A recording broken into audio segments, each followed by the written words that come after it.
now the public institutions that were put on the spot to be vulnerable to corruption, that they take action based on these findings. And if you look at the report, it also points to some very important findings and recommendations that now institutions can use to decide on future policies. I think what is very, very important is when we make policy decisions that they are evidence-based. And so this is why it is so important to have such a survey, because this is the very first time that we have a study that quantifies and qualifies bribery in the country between the public sector and the citizens. And let's not forget that 2 years ago, the Sustainable Development Goals were launched worldwide. Nigeria is part to it. And the implementation and the achievement of the Sustainable Development Goals, they are also based on a data revolution. And so I think the key importance of this survey is that we now have the basis against which we can work and implement actions. Now, what was the, should I say, conclusion of the work that you did, bearing in mind that the fight against corruption was supposed to have started in earnest 2 years ago? Well, I think the fight against corruption has started a long time ago. And let's remember that in 2003, the United Nations Convention Against Corruption entered into force, and Nigeria was one of the countries that first ratified that convention.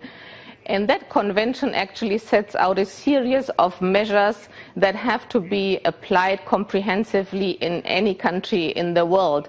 And of course, research and studies is one important element of all these measures. But we have many, many more measures that need to be applied.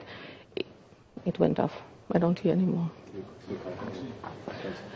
Okay, let's go to Mr. Moshood.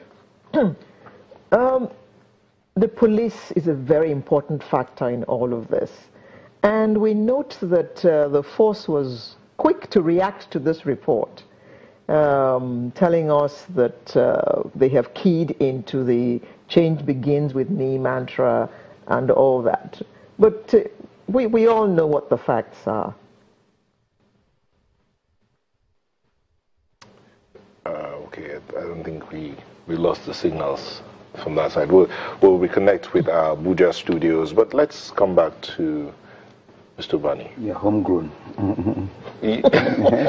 Before we came back from that break, yeah, that's right. Let's tie into that question that Leo asked Mr. Moshood until they come back. But what do you think about the reactions that have come up so far? Mr. Lesson talked about the fact that this is a homegrown thing, a homegrown survey, a homegrown study that began 5 years ago. That's right. Well, I don't think it's a proper thing for us as a nation to begin to deny the obvious. I think what we should be looking at now is to see what we can do to actually eliminate.